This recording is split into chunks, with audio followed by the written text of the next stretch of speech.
할렐루야, 성도 여러분 안녕하세요. 오늘은 창세기 30장 34절에서 43절 말씀으로 3인 3색이라는 제목의 말씀을 나누도록 하겠습니다. 여러분, 창세기에는 세 부류의 사람이 나옵니다. 첫째, 떠나고 싶은 사람이 나와요. 예를 들어 오늘 본문에 나오는 야곱이 라반 곁을 떠나고 싶어 했잖아요. 이렇게 라반처럼 누군가가 떠나고 싶은 사람이 있어요. 둘째로 보내고 싶은 사람이 있어요. 창세기에 보니까 또 하갈이라는 사람 나오죠. 하갈과 그의 아들 이스마엘. 사라의 입장에서는 이 두 사람을 보내고 싶은 사람이었잖아요. 보내고 싶었잖아요. 그러니까 이런 사람이 있더라고요. 또 반면에 붙잡고 싶은 사람이 있어요. 라반이 야곱을 붙잡고 싶어 했잖아요. 그래서 오늘 본문의 말씀을 통해 저는 떠나고 싶은 사람, 보내고 싶은 사람, 붙잡고 싶은 사람, 세 종류의 사람, 세 부류의 사람을 이야기해 보길 원합니다. 여러분, 우리는 이 세 부류의 사람 중에서 어떤 사람이 되어야 되겠습니까? 한번 이런 의문점을 가지고 본문 말씀을 잘 한번 들어보시길 바랍니다. 여러분, 먼저 이 라반과 같이 떠나고 싶은 사람 한번 나누어 보도록 하겠습니다. 여러분, 야곱은 왜 라반을 떠나고 싶어 했을까요? 이유를 살펴보니까 총 4가지가 나오더라고요. 여러분, 라반은요, 돈 사랑하는 사람이었어요. 이거 보세요. 돈 사랑하는 사람. 그렇죠? 라반은 돈을 사랑하는 사람이었어요. 그래서 라반은 돈 사랑하니 조카 야곱에게 품삯 주기도 아까웠어요. 사실 떠나려는 야곱을 붙잡았던 이유도 야곱을 통해 늘어나고 있는 자신의 재물 때문이었죠. 그래서 붙잡고 싶었던 거예요. 사람 사랑해서 붙잡은 게 아니라 그를 통해 늘어나는 돈 때문에 그를 붙잡은 겁니다.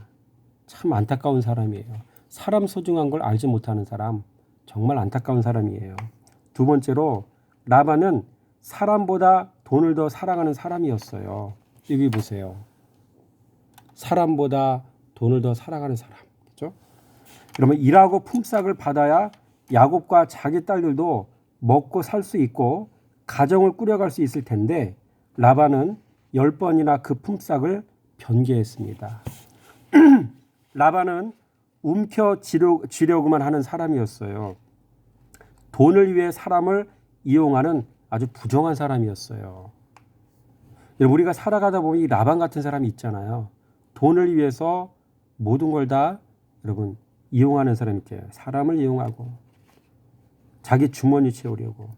세 번째로 라반은 자기 중심적인 사람이었어요. 라반은 의사소통이 안 되는 유형의 사람이었습니다. 일방통행인 사람이었어요. 가부장적인 사람이었습니다. 내 생각이 그러하면 모두가 다 나를 따라야 한다고 생각하는 사람이었습니다. 그래서 사람으로서 지켜야 할 인륜을 저버렸습니다. 그래서 라반은 자기 마을의 관습을 빙자로 야곱을 속여 자신의 장녀 레아와 결혼시켰습니다. 그래서 첫날 밤 라헬을 주기로 하고 야곱에게 레아를 넣어주었잖아요. 라반은 두 딸의 인생을 그들의 동의도 없이 자기 마음대로 좌지우지하는 사람이었어요. 네 번째로 라반은요, 자기 자식들에게조차 인정을 받지 못하는 사람이었어요. 여러분, 15절 말씀 한번 읽어볼까요?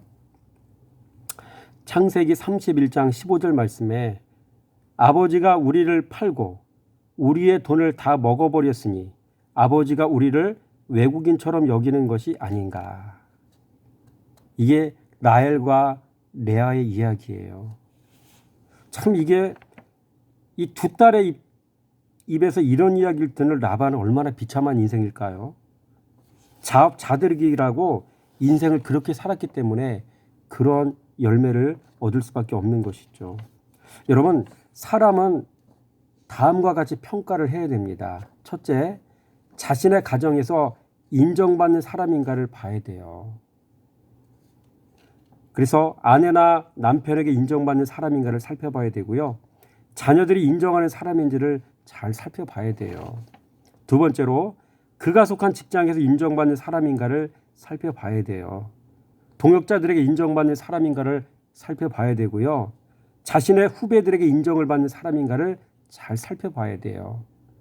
후배들에게, 동역자들에게 이거 싸주고 이거 해주고 저거 해주고가 중요한 게 아니라 그들을 얼마만큼 인격적으로 존중하는가, 이런 것들을 살펴볼 수 있어야 되거든요. 이런 게 안 되면 아무리 좋은 것 갖다 퍼주어도 여러분 그 동역자와 후배들은 그를 존경하고 사랑할 수가 없는 거죠. 왜? 사람이 인격적인 존재이기 때문에 그런 것이에요. 그런데 라반은 전혀 그런 모습이 없어요. 그래서 안타까울 뿐입니다. 세 번째로 어른들에게 인정받는 사람인가를 살펴봐야 돼요. 그 사람이. 그러니까 이런 것 무시하고 하나님 앞에서만 올바르면 된다고 주장하는 사람은 100% 바리새인입니다. 말씀으로 치료가 필요한 사람이에요. 나를 보지 못하기 때문이에요. 내가 죄인이고 악인인 걸 몰라요. 악을 저지르고 죄를 저지르는데, 그래서 주변 사람들이 죽어나가는데, 그래서 힘들다고 하는데 아프다고 하는데 자기 자신은 전혀 몰라요. 참 안타까운 사람이죠. 여러분, 사람은 몇 가지로 평가해요? 세 가지로. 자기 가정에서, 그가 속한 직장 공동체에서, 어른들에게. 그렇죠? 그러니까 이런 사람들이, 그러니까 이런 세 가지 모습으로 사람을 평가할 수 있다는 사실을 잘 기억하시고 이것을 지혜로 삼으시기 바랍니다. 두 번째로, 떠나고 싶은 사람을 이야기했으면 이제 보내고 싶은 사람이죠. 이걸 좀 알아보게. 예를 들어서 하갈과 이스마엘 같은 사람 한번 보겠습니다. 여러분, 하갈은요 남을 멸시하는 사람이었어요. 아브라함이 하갈과 동침하였더니 하갈이 임신함에 그가 자기의 임신함을 알고 그의 여주인을 멸시한지라. 종인 주제에 여종을 멸시하고 있다는 거 이해가 안 되잖아요. 눈이 뒤집힌 거 아닌가요? 내가 남보다 뛰어나다고 생각하면 이런 사람은 남을 분명히 멸시합니다. 하갈은 그런 류에 해당되는 사람이에요. 두 번째로, 하갈은요 사람에게 모욕을 주는 사람이에요. 아브라함이 하갈과 동침하였더니 하갈이 임신함에 그가 자기의 임신함을 알고 그의 여주인을 멸시한지라. 그렇죠? 자신의 말과 행동으로 또는 눈빛으로 사람을 멸시하니 상대방은 모욕감을 갖는 게 당연한 것이죠. 여러분, 결정적으로 하갈은 여러분 어떤 사람이었을까요? 여러분, 하갈은 씨는 그 씨인데 밭이 안 좋은 사람이었어요. 마음밭이 안 좋았어요. 남을 멸시하고 사람에게 모욕을 주는 그런 행위는 곧 하갈의 마음밭 상태를 나타내 보여주는 지표였습니다. 이런 밭에 씨가 떨어져 봐야 나오는 건 살인자입니다. 그래서 하갈이 낳은 이스마엘은 큰 나라를 이루었지만 평생을 살인자로 살았어야 했습니다. 그게 바로 창세기 16장 12절 말씀이거든요. 그가 사람 중에 들나귀같이 되리니 그의 손이 모든 사람을 치겠고 모든 사람의 손이 그를 칠지며 그가 모든 형제와 대항해서 살리라 하니라. 그렇죠? 이 누구 얘기입니까? 이스마엘 얘기잖아요. 모든 사람을 치고 모든 형제를 대항하고, 이 좋은 모습, 이게 축복인가요? 저주죠, 저주. 이게 바로 밭이 안 좋았던 하갈을 통해 낳은 이스마엘의 인생의 모습이거든요. 얼마나 비참해요. 부모가 밭이 안 좋으면 자녀들에게 물려줄 수 있는 게 좋은 게 아니란 얘기죠. 그렇죠? 여러분, 성경에는 씨는 그 씨인데 밭이 좋은 밭이 아닌 예가 또 있어요. 비행 청소년 야곱의 아들이었던 유다가 방황하던 시절 가나안 여자를 통해 세 아들을 낳았습니다. 그 아들들의 이름은 엘과 오난과 셀라였습니다. 이 세 아들은 하나같이 여호와께서 보시기에 악했습니다. 여러분, 왜 악했을까요? 씨는 아브라함의 씨인데 밭은 안 좋았어요. 착하고 좋은 밭이 아니었습니다. 유다의 씨가 떨어진 가나안 여자는 진리로 다져진 밭이 아니었습니다. 그 밭은 그냥 세상이었습니다. 그러니 하나님께서 살려두실 수가 없었던 것입니다. 그래서 엘도 죽고 오난도 죽었습니다. 이렇듯 밭이 아니면 하나님은 일하실 수가 없으십니다. 방출시킬 수밖에 없습니다. 그래서 하갈과 그 아들 이스마엘은 복의 가문에서 그만 방출될 수밖에 없었던 것이죠. 여러분 또 한 가지가 있어요. 이스마엘은 모든 형제와 화목하지 못하고 대항하며 사는 인생이었죠. 여호와의 사자가 또 그에게 이르되 내가 임신하였은즉 아들을 낳으리니 그 이름을 이스마엘이라 하라. 이는 여호와께서 내 고통을 들으셨음이니라. 그가 사람 중에 들나귀 같이 되리니 그의 손이 모든 사람을 치겠고 모든 사람의 손이 그를 칠지며 그가 모든 형제와 대항해서 살리라 하니라. 그렇죠? 여러분 이스마엘은 모든 형제와 대항하는 인생이었어요. 들나귀 같은 사람이었어요. 여러분 사사였던 삼손은 이 나귀 턱뼈로 사람을 1000명이나 쳐 죽였어요. 사사기 15장 16절 얘기잖아요.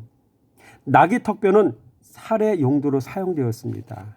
늘 자신의 말로 사람을 죽이는 사람, 자신의 혈기로 사람의 마음을 죽게 하는 사람, 이들은 다 이스마엘과에 속하는 사람들입니다.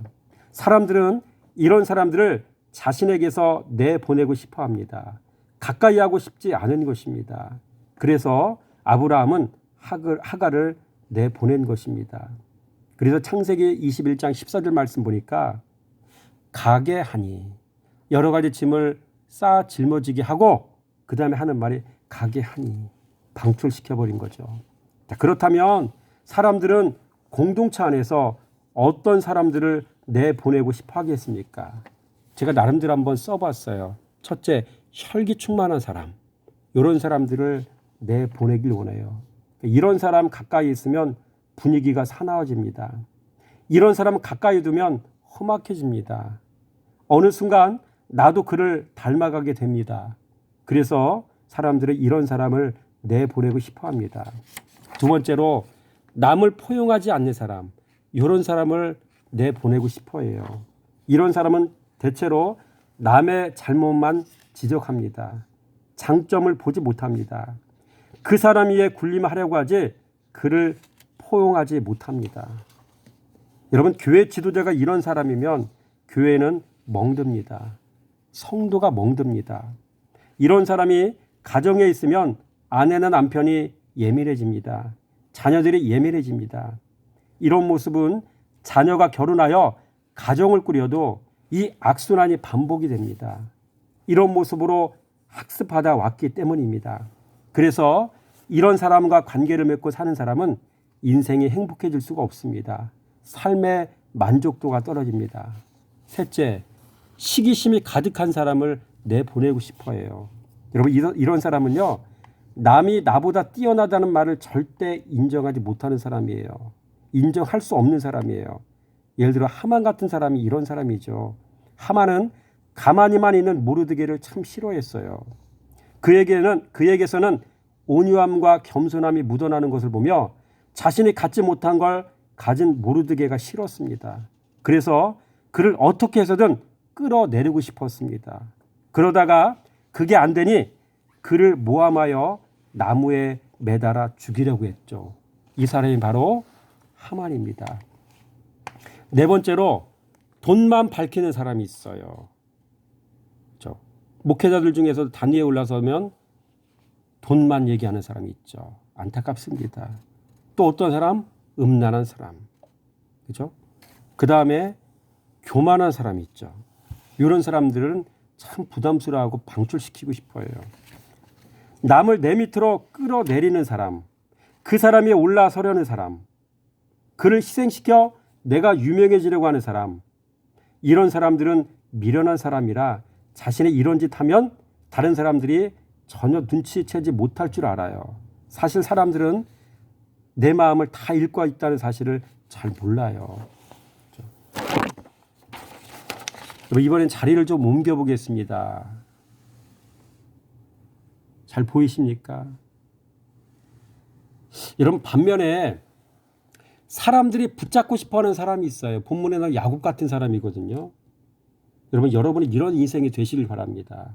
첫째, 야곱은요 씨를 가진 사람이었어요. 야곱은 아브라함의 손자인 사람이었어요. 야곱은 아브라함에게 약속하신 씨로 주신 이삭의 아들인 사람이었죠. 하나님께서 약속하신 그 씨를 내면에 간직한 사람이 야곱이란 사람입니다. 그래서 사람들이 이런 사람을 붙잡고 싶어 하는 거예요. 두 번째로 야곱은 복 있는 사람이었어요. 라반이 그에게 이르되 여호와께서 너로 말미암아 내게 복 주신 줄을 내가 깨달았노니 내가 나를 사랑스럽게 여기거든 그대로 있으라. 붙잡고 싶은 거죠. 라반이 야곱이 복의 통로임을 깨닫고 한 말입니다. 그 사람이 좋아서가 아니라 그 사람을 통해서 자기에게 주어지는 재물의 축복이 좋은 겁니다. 세 번째로 야곱은요, 약속의 아들이었어요. 여호와께서 그에게 이르시되 두 국민이 내 태중에 있구나. 두 민족이 내 복중으로부터 나누이리라. 이 족속이 저 족속보다 강하겠고 큰 자가 어린 자를 섬기리라. 큰 자는 에서, 작은 어린 자는 야곱. 결국 에서가 동생을 섬기는 자가 되었잖아요. 이 무슨 얘기예요? 하나님께서 이삭에게 이미 주신 축복의 메시지잖아요. 약속의 말씀이잖아요.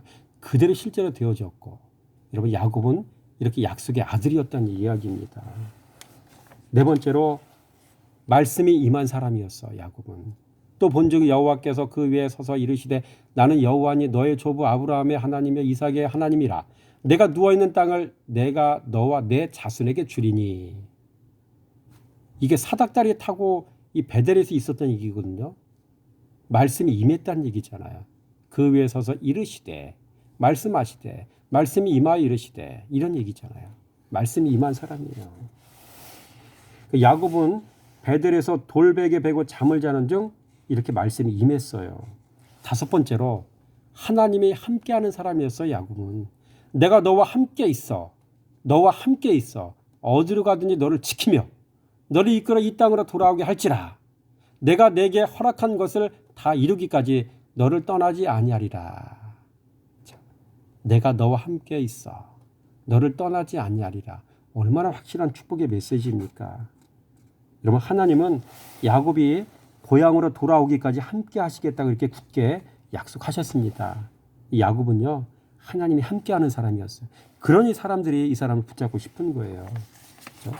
여섯 번째로 야곱은요 하나님과 소통하는 사람이었어요. 참 이게 중요한 거예요. 사람과 사람 사이의 소통이 이루어져야 되고요. 하나님과 성도와도 소통이 이루어져야 돼요.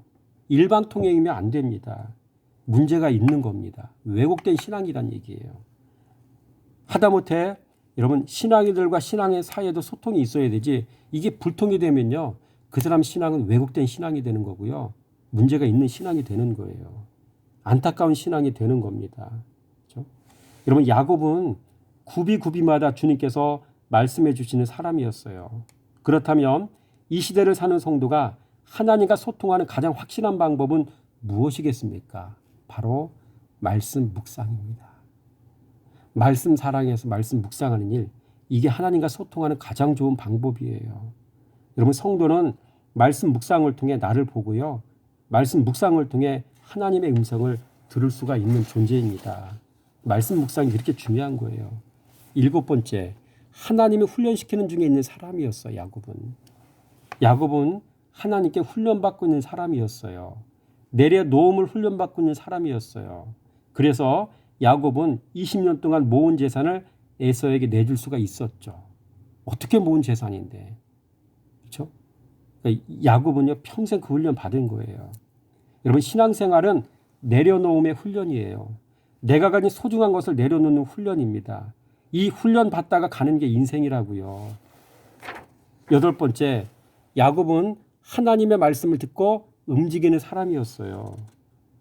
창세기 31장 13절 말씀 보니까 지금 일어나 이곳을 떠나서 내 출생지로 돌아가라. 외삼촌 라반의 곁에 있는 게 더 이상 안 되겠거든요. 근데 출발하고 싶거든, 나오고 싶거든요. 그때 하나님의 음성이 그에게 들려진 거예요. 여러분 야곱은요 말씀 듣고 움직인 사람이었다는 얘기예요. 내 멋대로 움직인 게 아니라고요. 아홉 번째, 야곱은요 하나님께서 허물을 가려주시는 사람이었어요. 쭉 나오죠. 외삼촌 라반을 피해서 도망 나오는데 야곱의 아내였던 라헬이 그만 아버지의 드라빔 훔쳐가지고 나왔잖아요. 자기 안장 밑에 숨겨버렸잖아요. 3일 만에 찾아와서 도망가고 있는 야곱에게 찾아와서 다짜고짜 드라빔 내놓으라는 겁니다. 그 나오면 너 죽는다는 얘기입니다. 외삼촌 찾아보세요. 여기저기 찾았는데 안 나왔잖아요. 그렇죠? 사실 모든 걸 다 찾아본다고 하면 라헬이 말에서 내려와서 안장에서 내려와서 그것을 찾아봐야 돼요. 근데 경수가 차서 내려오지 못하겠다고. 그렇죠? 그렇게 해가지고 그 어려움이 넘어갔잖아요. 그렇죠? 하나님께서 허물을 가려주신 사람이었다는 얘기죠. 얼마나 복받은 사람이에요. 세상은 이런 사람을 목말라 애타게 찾고 있어요. 야곱 같은 사람들. 여러분 사람들은요. 이 야곱 같은 사람을 붙잡고 싶어 하고요. 성도는 야곱 같은 사람과 같이 있음이 축복이라고 여깁니다. 그렇죠? 왜? 복의 사람이고요. 그를 통해 축복이 흘러내리고 있고요. 얼마나 은혜가 됩니까? 여러분 성도는 자신이 이런 사람이 됨이 더 큰 축복이에요. 야곱 같은 사람과 같이 하려고만 하지 말고 내 자신이 야곱 같은 사람이 되시길 바랍니다. 여러분에게 마지막으로 질문을 던집니다. 나는 밀어내고 싶은 사람인가요? 아니면 붙잡고 싶은 사람인가요? 나는 예수가 자라 그들을 품을 수 있는 사람인가요? 아니면 예수가 자라지 않아 그들을 손절하고 싶은 사람인가요? 이 물음에 대해 정직히 답을 하는 여러분 모두의 삶이 되기를 주님의 이름으로 축원하며 드립니다.